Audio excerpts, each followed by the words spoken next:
अस्सलामुअलैकुम। मैं हूँ आपकी राइटर उम्मे ईमान फ़ातिमा। मैं आई हूँ तुरबत दिल किस्त नंबर 34 के साथ। चलते हैं आज के एपिसोड की जानिब। प्रिया की चीख इतनी दिल खराश थी कि हारिस की अपनी सांसें रुक सी गईं। अरहम राना साकित खड़ा ज़मीन पर लथपथ पड़ी प्रिया को देख रहा था। फिर हारिस तेज़ी से उनकी तरफ बढ़ा। प्रिया चित बेहोश थी और गोली दिल के ऐन पास लगी थी और ऐबक ऊंधे मुंह ज़मीन पे पड़ा था और फर्श में खून ही खून था। परी वेकअप, हारिस चिल्लाया।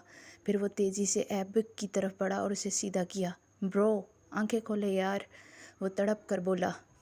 हमें हॉस्पिटल लेकर जाना पड़ेगा इन्हें हारिस, और बाहर एक गाड़ी खड़ी और तुम्हारी गाड़ी भी पीछे खड़ी है, तो जल्दी से वो गाड़ी लाओ और खादिम हुसैन इस शख्स को अरेस्ट करो, इंस्पेक्टर फरहान ने इंस्ट्रक्शन देते हुए कहा। फिर कुछ देर में वो इन दोनों को लेकर हॉस्पिटल पहुंचे और ऐबक के अच्छे असर रसूख थे तो इन्हें फ़ौरन ही एडमिट कर लिया गया था। ऐबक और प्रिया दोनों की हालत बहुत नाजुक थी। हारिस ने जैद को फ़ोन करके सब बताया तो कुछ देर में मलिक हाउस और राजा विरा से सब लोग हॉस्पिटल पहुंच चुके थे। कि क्या हुआ आपी और ब्रो को, और कैसे हुआ? अलीज़े ने रोते हुए पूछा। हारिस ने लब्बे नफ़ी में सर हिला दिया और आंसुओं का गोला सा बन गया। ये सब कैसे हुआ बेटा? मिसिस राहीला ने पूछा तो हारिस ने जो लास्ट में हुआ सब बताया। मतलब इस अरहम राना ने पहले ऐबक को किडनैप किया और इसके बाद प्रिया को भी। लेकिन क्यों, ये मैं नहीं जानता कि क्यों किया। अब इन दोनों को होश आएगा तो हकीकत खुलेगी। वो थके थके लहजे में बोला। शुक्र है बच्चे तुम वक्त पे पहुंच गए, वरना शायद उन दोनों को हॉस्पिटल पहुंचाने वाला भी कोई ना होता। अरमान मलिक ने तशक्कुर भरे लहजे में कहा। अब वो घटिया आदमी किधर है? अलीज़े ने गुस्से से पूछा। पुलिस अरेस्ट कर चुकी है उसे, हारिस ने आहिस्तगी से कहा। इसे तो मैं जेल से निकलने नहीं दूंगा। अब आईजी साहब को फ़ोन करके मैं इन्हें सब बताता हूँ, आलम राजपूत ने सर्द लहजे में कहा और आईजी मकसूद साहब को फ़ोन करने लगे। फिर वो दूसरी तरफ की बात सुनकर चौंक गए। क्या हुआ मिस्टर राजपूत? हारिस ने बेचैनी से पूछा। कल शब भी अरहम राना को ऐबक के अपार्टमेंट से अरेस्ट किया गया था और आईजी साहब ने बताया कि वो प्रिया को ब्लैकमेल कर रहा था। ओह, तो यही वजह थी प्रिया के इस घटिया आदमी से मिलने की। हारिस ने लब बेच कर सोचा और सर थाम कर वहाँ पड़ी चेयर में से एक पर बैठ गया। अलीज़े भी पास आकर इसके कंधे पर सर रख कर रोने लगी, मगर आज इसके अंदर हिम्मत नहीं थी कि वो उसे दिलासा दे सकता। पूरी रात और अगला दिन भी गुजर गया था। दोनों के ऑपरेट हो गए थे मगर वह हनूज़ बेहोश थे। फिर शाम को ऐबक को ज़रा सा होश आया और उसके ख़तरे से बाहर होने की नवीद सुनकर सबके अंदर ज़िंदगी की रमक दौड़ गई। मगर प्रिया को अभी तक होश नहीं आया था, बल्कि इसकी तबीयत मज़ीद बिगड़ गई थी और पूरे हॉस्पिटल में एक अफरा तफरी मच गई थी। इसे फिर से आईसीयू में शिफ्ट किया गया तो वह सब बाहर खड़े बेचैन ज़ेर लब उसके लिए दुआ मांग रहे थे। फिर आईसीयू से डॉक्टर बाहर निकला तो हारिस तेज़ी से उसकी तरफ लपका। मिसिस राजपूत कैसी हैं? सॉरी मिस्टर हारिस, हमने बहुत कोशिश की मगर वो कोमा में जा चुकी हैं। वो जहनी तौर पर बहुत डिस्टर्ब थी तो इसी वजह से ऑपरेट कामयाब होने के बावजूद इनके जहन ने स्ट्रेस लिया और वो कोमा में चली गई। डॉक्टर की बात पर सबके रंग जर्द पड़ गए। कब तक होश आएगा उन्हें? हारिस ने लड़खड़ाते लहजे में पूछा। कुछ नहीं कह सकते, हो सकता है 2-3 दिन में आ जाए, महीनों बाद आ जाए, या फिर ये भी हो सकता कभी ना आए, डॉक्टर ने मायूस भरे लहजे में कहा तो इनकी सांसें अटक गई। अलीज़ा ने ज़ारो कतार रोना शुरू कर दिया और हिना मिसिस रहीला भी अपने आंसू काबू नहीं कर पा रही थी। हारिस का दिल जैसे सन्नाटों की जद में था। फिर अगले दिन सुबह ऐबक को मुकम्मल होश आया तो वो लोग उससे मिलने कमरे में पहुंचे तो उसने एक एक की तरफ देखा। तो प्रिया कहाँ है हारिस? इसने लड़खड़ाते लहजे में पूछा। वो घर गई है ब्रो, बस आ जाएगी जल्दी। एक्चुअली उनकी थोड़ी सी चोट लगी थी तो बैठा नहीं जा रहा था उनसे, बामुश्किल घर भेजा और शाम को आ जाएगी। हारिस ने आहिस्तगी से मुस्कुराते हुए झूठ बोला। किधर चोट लगी उसे? वो ठीक है ना? ऐबक ने उठने की कोशिश करते हुए पूछा। यस ब्रो, आप आराम कीजिए, मैं शाम को उसे लेकर आऊँगा, हारिस ने इसे थाम कर वापस लौटाते हुए कहा। प्लीज़ मुझे उसे ने देखना है, कॉल करो ना, ऐबक ने बेताबी से कहा। हारिस के हलक में जैसे आंसू का गोला सा बन गया। यार कैसे शोहर, आप चाहते हैं इस बेचारी को सोते हुए से जगा दो? इतने दिनों से वो इतनी मुश्किलात से लड़ती है हुई ठीक से आराम नहीं कर पाई और अब आराम कर रही है तो आप भी उसे आराम नहीं करने देना चाहते। ठीक है, अगर आपको बात ही करनी है तो करवा देता हूँ, मगर उसकी तबीयत अचानक उठाने से ख़राब हुई ना तो आप जिम्मेदार होंगे। हारिस ने मोबाइल निकालते हुए कहा। नहीं रहने दो, लेकिन प्लीज़ इन्हें शाम को ले आना, ऐबक ने आहिस्ता से कहा। ये श्योर ब्रो, हारिस ने अपने चेहरे पर ज़बरदस्ती मुस्कुराहट लाते हुए कहा, मगर दिल अंदर से बैंड डाल रहा था। अच्छा, वो अरहम राना किधर है और हम लोग इससे कैसे बचे? ऐबक ने पूछा। वहाँ अचानक पहुँच गया था प्रिया का पीछा करते हुए, क्योंकि मुझे लगा वो अरहम से मिलने जा रही है, हारिस ने कहा। उस घटिया अरहम राना ने मेरे मोबाइल से मैसेज करके उसे घर से बाहर निकलवाया और फिर रास्ते में जाल बिछा रखा था। उसे तो मैं छोड़ूंगा नहीं। नीच इंसान ने मेरे अंदर आग लगा दी है। मेरी प्रिया को इसने बहुत रुलाया है, अब मैं उसे रुलाऊंगा। ऐबक के लहजे में दरिंदों सी कराहट थी। हारिस उसकी जुनूनियत पर उसे देख कर रह गया और अंदर ही अंदर लर्ज उठा। अगर प्रिया के कोमा में जाने का पता चल जाता तो वो न जाने क्या कर बैठेगा। ऐबक मेडिसिन के ज़ेरे असर था और जहर गनूदगी में जा रहा था, मगर वो हर आहट पर उस दुश्मन जान की राह तक रहा था। सुबह से दोपहर, दोपहर से शाम और अब रात हो गई थी, मगर प्रिया ने उससे मिलने आना तो दूर, कॉल करना भी ज़रूरी नहीं समझा। ठीक है मिस्टर मिसेस राजपूत, मैं भी अब आप आएंगे तो बात ही नहीं करूँगा, वो मुँह बनाकर दिल ही दिल में उससे मुखातिब हुआ। कुछ देर के बाद हारिस अंदर दाखिल हुआ तो इसने बेचैनी से उसके पीछे देखा। हारिस, प्रिया नहीं आई क्या? इसने बेताबी से पूछा। दरअसल उनको बुखार था तो आराम कर रही थी, कल सुबह आएंगी ना, हारिस ने निगाहें चुराते हुए कहा। क्या मेडिसिन दी उन्होंने? ऐबक ने बेकरारी से पूछा। जी, डॉक्टर ने दी और स्कून आवर इंजेक्शन लगाया तो वह बस सो रही थी, वरना ये हो सकता है कि वो आपसे मिले बगैर रह सके, हारिस ने कहा तो वो खोजती निगाहों से उसे देखने लगा, मगर फ़िलहाल चुप रहा। कुछ खा ले, फिर मेडिसिन देनी है आपको, हारिस ने कहा। प्रिया को बोलो कि अपने हाथ से खिलाए, अगर नहीं वरना तो कुछ भी नहीं खाऊंगा और ना ही मेडिसिन लूँगा, वो हतमी अंदाज में बोलते हुए हारिस के चेहरे को देखने लगा, जिसका वाज़िह तौर पर रंग मुतगय्यर हो गया था। ये भला कैसी ज़िद, वो इतनी बुखार में कैसे आ सकती है यार? यहाँ आप ये चाहते हो कि वो ज़्यादा बीमार हो जाए? हारिस ने जला कर कहा। मुझे एक बात बहुत अच्छे से यकीन है कि वो चाहे जितनी मर्ज़ी बीमार हो, मगर मुझे अकेला नहीं छोड़ती। तुम मुझसे कुछ छुपा रहा है, ऐबक ने चुपती निगाहों से देखते हुए कहा। ऐसा कुछ नहीं है और मैं अरे रूम नंबर 7 की पेशेंट को आईसीयू में शिफ्ट करो, इसकी हालत फिर से बिगड़ गई है। बाहर से आई आवाज़ पर हारिस की ज़ुबान को ब्रेक लगा, साथ ही से महसूस हुआ कि इसकी आंखों में इज़्तिराब उतर आया है। एक मिनट ब्रो, मैं ज़रा अलीज़े को कॉल करके मेडिसिन लेने का कह दूँ। आप तो जानते हैं प्रेग्नेंट है तो बहुत लापरवाह है अपनी तबीयत को लेकर, हारिस ने कहा और फिर तेज़ी से बाहर निकल गया। ऐबक आहिस्ता से उठा तो इसे कमर में शदीद दर्द महसूस हुआ, मगर वो दांत पे दांत जमाए तकलीफ ज़ब्त करता आहिस्ता आहिस्ता बाहर निकला और कदम बेख्तियार आईसीयू की तरफ बढ़ गए। दूसरा पल इस पर बहुत भारी था जब आईसीयू के बाहर हारिस, जैद और अरमान मलिक को देखा। ये लोग यहाँ क्या कर रहे हैं? वो बड़बड़ाता हुआ उनकी तरफ बढ़ने लगा। इसी वक्त जैद मुड़ा और उसका रंग उड़ गया। ऐबक सर, वो मुतवहिश अंदाज में बोला तो वो दोनों भी हड़बड़ाकर मुड़े और तेज़ी से पास आए। ब्रो आप ऐसे कैसे उठ कर आ गए? चले रूम में चलते हैं। आईसीयू में कौन है हारिस? इसने कांपते दिल से इसकी बात का जवाब देने की बजाय अपना सवाल किया। तो कोई भी तो नहीं है, हम तो वैसे ही यहाँ आए हैं, हारिस ने गड़बड़ा कर कहा। हटो पीछे, मैं खुद देख लूँगा, ऐबक ने अपने बदन से उठती टीसों को ज़ब्त करते हुए कहा और आगे बढ़ने लगा। कमरे में चले, मैं सब बताता हूँ, हारिस ने बेचैनी से लब काटते हुए कहा। नहीं जाना मुझे कहीं भी, मुझे बताओ मेरी प्रिया कहाँ है? बताओ हारिस, वो हलक के बल चिल्लाया। बताया तो था वो घर है और उन्हें बुखार। झूठ बोल रहे हो तुम, क्योंकि अगर ये सच होता तो तुम्हारे आंखें इस सच का साथ देती, मगर तुम कल से मुझसे नज़रें चुरा कर बात करें। तुम बताओ, जैद कहाँ है तुम्हारी बहन? बताइए मुझे अंकल प्लीज़, मेरी परी कहाँ है? वो बेबसी लहजे में बोला था। अरमान मलिक की आंखें छलक उठीं। उन्होंने आईसीयू की तरफ तो देखा तो इसका दिल डूब सा गया। वो तेज़ी से आईसीयू की जानिब बढ़ा। दरवाज़ा खोलकर अंदर दाखिल हुआ तो डॉक्टर ने बेयकीनी से इसे देखा, मगर वो यकटक प्रिया को देख रहा था, जो कि दुनिया मफ़ीहा से बेखबर जर्द चेहरे से सामने मशीनों के सहारे लेटी थी। दिल जैसे बंद होने लगा, फिर इसके कदम लड़खड़ाए और वह ज़मीन पे गिरता चला गया। फिर जब होश आया तो वो बेड पे मौजूद था और हारिस पास बैठा था। कैसे हैं ब्रो आप? हारिस ने बेताबी से पूछा।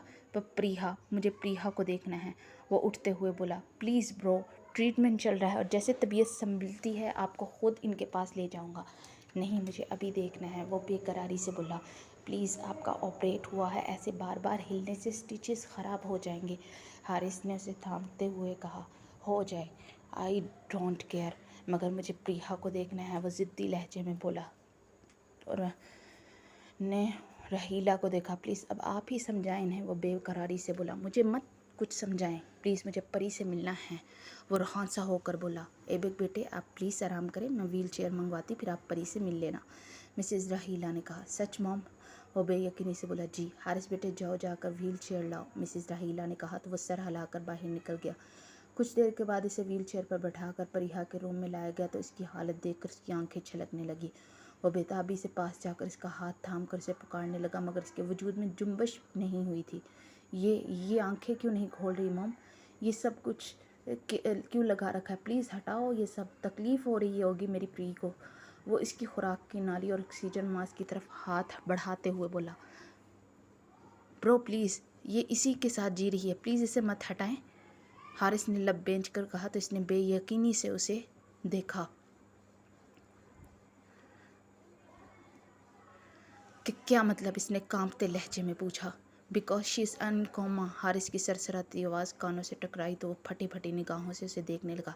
नहीं नहीं, ये झूठ है, सब बकवास है।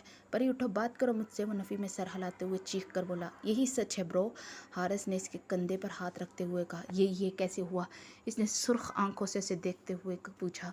और हमराना से गोली लगी थी इन्हें। ऐबक की आंखों से शोले निकलने लगे। कहाँ है वो अब? ऐबक ने घर्रा कर पूछा। जेल में है, और मैं जब वहाँ पहुँचा तो पुलिस को बुलवा लिया था और पुलिस ने अरेस्ट कर लिया था उसे। एक बार बस हॉस्पिटल से ठीक हो घर चला जाए, उसके बाद इस घटिया आदमी को ऐसी सज़ा दिलाऊंगा ज़िंदगी भर याद करेगा। ऐबक के लहजे में दरिंदों सी कराहट थी। जी ब्रो, हम में से हर एक यही चाहता है इसे बहुत बड़ी सज़ा मिले। आप फिक्र मत कीजिए, अब तो वह ज़मानत पर भी रहा नहीं हो सकता, हारिस ने कहा। चलो बेटा, अब आप आराम करना, वरना तबीयत ख़राब हो जाएगी। अगर आपकी तबीयत भी ख़राब होगी तो आप अपनी बीवी को कैसे संभालेंगे? मिसेज़ राहीला ने कहा। बस थोड़ी देर मुझे मेरी परी के पास बैठने दीजिए, फिर मैं चलता हूँ, वो इसका हाथ लबों से लगाते हुए नम लहजे में बोला। ठीक है, आप थोड़ी देर इसके पास बैठ जाएं, इसके बाद हारिस आपको आपके कमरे में ले जाएगा, मिसेज़ रहीला ने कहा। और फिर वो और हारिस बाहर निकल गए।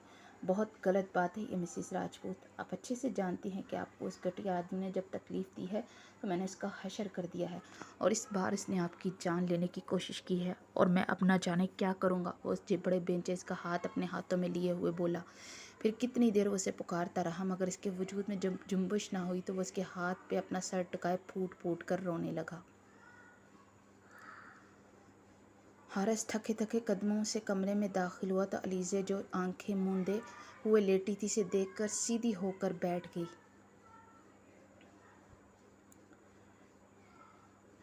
तबीयत ठीक नहीं लग रही तुम्हारी, कुछ खाया? हारिस ने इसके पास बैठते हुए पूछा। हाँ, मामा ने मुझे अभी जूस बना के दिया था, वो आहिस्ता से बोली। आई एम सॉरी, मुझे याद ही नहीं रहा इन दोनों के लिए कि मुझे तुम्हें मैंने लेकर जाना था अबॉर्शन के लिए। बस ये टेंशन इतनी बढ़ गई, तुम्हारा ख्याल ही नहीं रख पाया, हारिस ने आहिस्तगी से कहा। ऐसी बातें क्यों कर रहे हैं आप? और आप समझते हैं कि मेरे लिए मेरी ज़ात ही इम्पोर्टेंट है? इतनी बेहिस लगती हूँ मैं आपको कि मेरी बहन वहाँ ज़िंदगी और मौत से लड़ी और मैं अपने मतलब सोचूं? वो शिकवा कना आंखों से देखते हुए बोली। तुम गलत समझ रही हो मुझे, मैंने ऐसा नहीं कहा मेरी जान। वादा तो वादा होता है ना, और मैंने तुमसे वादा किया था मैं तुम्हें वलीमे से अगले दिन ही अबॉर्शन के लिए ले जाऊंगा। खैर, अब वो दिन गुजर गया, मगर कल हम चलेंगे डॉक्टर के पास, अलीज़े ने कहा। अलीज़े का दिल जैसे सुकड़ सा गया। हम सबको क्या कहेंगे? हारिस वो लब काटते हुए बोली।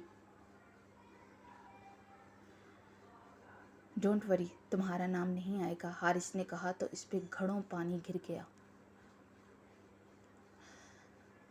नहीं, गुस्सा नहीं है मुझसे, वो बेकरारी से बोली।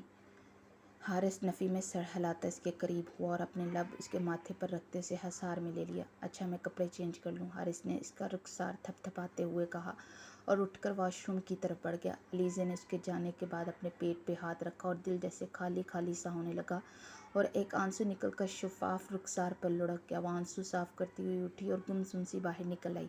अरे अलीज़े बच्चे, किधर जा रही हैं आप? इधर आइए मेरे पास।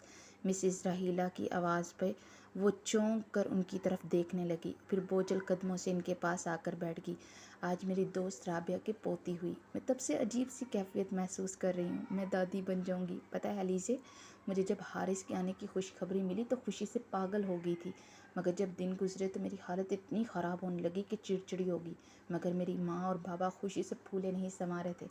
फिर जब दिन गुजरते गए और बच्चे की मूवमेंट्स के दिन आए, जब वो अंदर किक मारता था तो एक अजीब सी सरसराहट और खुशी पूरे बदन में दौड़ती थी। मिसिस राहीला खोए खोए लहजे में बोल रही थी और लीज़े गुमसुम सी उनके चेहरे की अलूही सी चमक को देख रही थी। दिल पे भारी बोझ भर गया। मम्मा मैं आराम कर लूँ? वो घबरा कर बोली। हाँ बच्चा जाओ, और एहतियात से सीढ़ियाँ चढ़ना। अगर कुछ खाना है तो भेजूँ? नहीं मम्मा, बस आराम करूँगी। वो आहिस्ता से बोलती उठी और कमरे में आई तो हारिस कपड़े चेंज कर चुका था। किधर गई थी तुम? हारिस ने पूछा तो वो लब काटती हुई बेड पे बैठ गई। क्या हुआ माय लव? हारिस ने पास बैठते हुए पूछा तो कब से अंदर ही अंदर गिरते आंसू सैलाब की सूरत में आंखों से बहने लगे। अरे अरे, क्या हुआ? किसी ने कुछ कह दिया क्या? वो हड़बड़ा कर बोला तो वो रोते रोते उसके सीने के साथ लग गई। अलीज़े क्या हुआ? क्यों रो रही हो? बहुत बहुत बुरी हूँ ना मैं? अलीज़े ने सर उठाकर कहा तो हारिस इसे हैरत से देखने लगा। मेरी जान, हुआ क्या? हारिस ने इसका चेहरा हाथों में भरते हुए पूछा। एक माँ अपने बच्चे को कत्ल करेगी तो बुरी होगी ना? वो हिचकियों के दरमियान बोली तो हारिस गहरा सांस भरते हुए उसे देखने लगा। ऐसा नहीं है, और तुम बहुत अच्छी हो। हारिस निगाहें चुरा कर बोला। अगर अच्छी हो तो निगाहें क्यों चुरा रहे हैं मुझसे? आखिर क्यों मेरा साथ दे रहे हैं आप? आपको मुझे 2 थप्पड़ मार कर कहना चाहिए था, खबरदार अलीज़े, तुमने हमारे बच्चे के मुताल्लिक ऐसा वैसा सोचा। क्यों नहीं मारे आपने मुझे थप्पड़? वो उसके सीने पे मुक्के मारते हुए बोली। I am sorry my love, गलती होगी, नेक्स्ट टाइम खींच कर मारूंगा। हारिस ने गैर संजीदा बात को बड़ी संजीदगी से करते हुए कहा। बहुत बहुत बुरे हो आप, मुझे मारोगे? वो गुस्से से तप कर बोली। अरे खुद ही तो कहा कि मारना चाहिए था। बड़ी अजीब लड़की हो, कभी कुछ कहती हो तो कभी कुछ। हारिस ने कहा। मैं तो ऐसे ही कह रही थी, वो सूसू करते हुए बोली। मगर मुझे तो सच लगा ना, हारिस ने मुस्कुराहट जब्त करते हुए कहा। वो मुंह फुलाकर रुख फेर गई। अच्छा अब क्या चाहती हो? हारिस ने इसकी ठोड़ी से पकड़कर चेहरे का रुख अपनी तरफ करते हुए पूछा। आप बताओ। मैं क्या बताऊं मेरी जान, मैं तो हमेशा से इसे रखना चाहता था। ये बात आप जानती तो हैं। मुझे भी रखना है इसे, प्यार होने लगा इससे। वो अपने पेट पर हाथ रखते हुए बोली और दिल में जैसे सुकून सा उतर गया। और हारिस पे तुम शादी मरग तारी हो गई थी। थैंक यू माय लव, तुमने इतनी बड़ी खुशखबरी दी है मुझे। थैंक यू सो मच मेरा सोना। हारिस ने इसे खींच कर गले लगाते हुए कहा। इसे आज हारिस के इस तरह गर्म जोशी से खुद में बेंचने से वो सुकून मिला था जो कई दिनों से इनके दरमियान मफकूद था। सब ठीक होते हुए भी वो सब कुछ मिसिंग था। आज उसे अपना वजूद हल्का फुल्का सा होता महसूस हुआ। इसने पुरसुकून होकर आंखें मूंद ली। मोमना गुमसुम सी लान में बैठी यकटक सामने हिलते गुलाब की बेल को देख रही थी। फिर गेट से अंदर दाखिल होते जैद को देखकर वो चौंकी। वो चलता हुआ उसके पास आया। कैसी तबीयत है तुम्हारी, ठीक हो अब? जैद ने पूछा तो वो होले से सर असबात में हला गई। प्रिया आपी की तबीयत कैसी है अब? इसने झिझकते हुए पूछा। क्या कहूँ कि कैसी है? जैद माथा मसलते हुए बोला। डॉक्टर क्या कह रहे हैं? डॉक्टर ने कहा बस दुआ कीजिए, प्लीज़ दुआ करना कि तुम भी वो जल्दी अज जल्द होश में आ जाए। ऐबक भाई की तो हालत ख़राब हो गई थी उन्हें यूँ देखकर। बड़ी मुश्किल से उनके पास से उठाकर आराम करने के लिए बेचारा ना मेडिसिन ले रहे ठीक से, ना कुछ खा पी रहे। अल्लाह कभी किसी मोहब्बत करने वाले को ऐसे ना आजमाए। जिससे मोहब्बत हो उसके दूर जाने से ही जान ख़त्म हो जाती है। वो नम लहजे में बोला तो मुमना ने शर्मिंदगी से सर झुका लिया। आई एम सॉरी, मैंने आपको बहुत दुख दिए हैं, वो सर झुकाकर बोली तो जैद ने गहरा सांस भरा और उठकर अंदर की जानिब बढ़ गया। इसका यूँ रुख फेर कर जाना उसे तड़पा गया। इसने नम आंखों से इसकी पीठ को देखा। फिर वो उठकर अंदर आई तो मदीहा सदफ़ सद जोड़े बातें कर रही थी। अरे मोमो इधर आ, ये तस्वीरें देखना। सदफ़ ने पुकारा तो वो चुपचाप पास गई और उनके हाथ से पकड़कर सोफ़े पे बैठ गई। ये वो तस्वीरें लड़कों की थी। ये कौन है बड़ी माँ? इसने पूछा। हाय मेरी पगली, ये तेरे लिए रिश्ते मंगवाए हैं। सब लड़के बहुत अमीर और पैसे वाले हैं। सदफ़ की बात पर इसने बेयकीनी से देखा।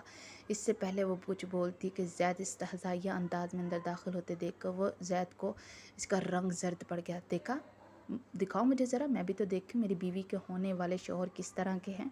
ज़ैद के काटदार लहजे पर वो सुन हो गई। फिर वो उठी और ज़ैद के हाथ से तस्वीरें खींच कर उनको जुनूनी अंदाज में फाड़ने लगी। अरे ये क्या किया तुमने, इतने अच्छे लड़कों की तस्वीरें फाड़ दी। सदफ़ चिल्लाई। वही किया जो मुझे करना चाहिए था। एक काम करे, मैं अपने दोनों भाइयों को कह देती हूँ आपकी बेटियों को तलाक दे दे, फिर इन अच्छे लड़कों में से किसी को चुनकर उनसे उन दोनों को ब्याह दे। चटाख। इसकी बात कंप्लीट होते ही सदफ़ का हाथ उठा और एक ज़ोरदार थप्पड़ इसके नाजुक रुखसार को सुर्ख कर गया। बेगैरत, बेहया, तेरे दीदों का पानी मर गया है। अपनी भाभीयों के मुतल्लिक ऐसा सोचती है? अरे मैं तो तेरा भला सोच रही थी और तू मुझे ही गंदा बना रही है। सदफ़ चिल्लाई। आप किसी की बेटी के मुतल्लिक कुछ भी सोच सकती हैं, मगर आपकी बेटी के मुतल्लिक नहीं सोच सकता कोई। वाह क्या कहने हैं आपके। मोमना इनसे भी ज़्यादा चीख कर बोली। मोमना कैसे बात कर रही हो तुम, बड़ी माँ है ये तुम्हारी। मदीहा ने गुस्से से कहा। सही कह रही हैं आप, मुझे उनसे नहीं आपसे ऐसी बात करनी चाहिए। मामा कैसी माँ हैं आप जो अपनी ही बेटी के दिल को उजाड़ रही हैं। ये तो गैर है, इनसे क्या शिकवा। शिकवा तो अपनों से है। वो बोल मदीहा से रही थी मगर देख ज़ैद को रही थी। फिर कब से ज़ब्त करते आंसू छलक उठे और फिर वह दौड़ती हुई वहाँ से अपने कमरे में आ गई। ऐबक ने गर्दन टेढ़ी करके देखा तो हारिस वहाँ पड़े बेड पे सो रहा था। वो आहिस्ता से उठा, बिना आवाज़ किए बाहर निकला और धीरे धीरे चलता उस रूम में आया जहाँ प्रिया थी। वो अंदर दाखिल हुआ तो नर्स ने हैरानगी से देखा। जाओ यहाँ से, मुझे अपनी बीवी के साथ कुछ टाइम स्पेंड करना है, वो खुश्क लहजे में बोला। वो नर्स चुपचाप बाहर निकल गई। ऐबक चलता हुआ पास आया और बेड काफ़ी बड़ा था तो वो एक किनारे पे टिक कर इसके पास लेट गया। कमर में शदीद दर्द उठ रहा था मगर वो उसे फरामोश किए अपनी ज़िंदगी के पहलू में लेटकर इसके रुखसार पे अपने लब रख चुका था। मिसेज़ राजपूत, बहुत गलत बात है ये। आप जानती हैं आप मेरे लिए क्या हैं। आप बोलती हैं तो मुझे अपनी ज़िंदगी में बहार महसूस होती है। आप यूँ लेटे मुझे अच्छी नहीं लग रही। मेरे बोलने पे मुझे चुप नहीं करवा रही। प्लीज़ एक बार आंखें खोल कर देखें कि कह दें मिसेज़ राजपूत। मिस्टर राजपूत, आप बहुत ही फजूल इंसान हैं और बहुत ज़्यादा बोलते हैं। बोलते बोलते इसका गला रुंध गया। फिर वो उससे लिपट कर आँखें मूंद गया और थोड़ी देर के बाद वो इसके साथ ही सो चुका था।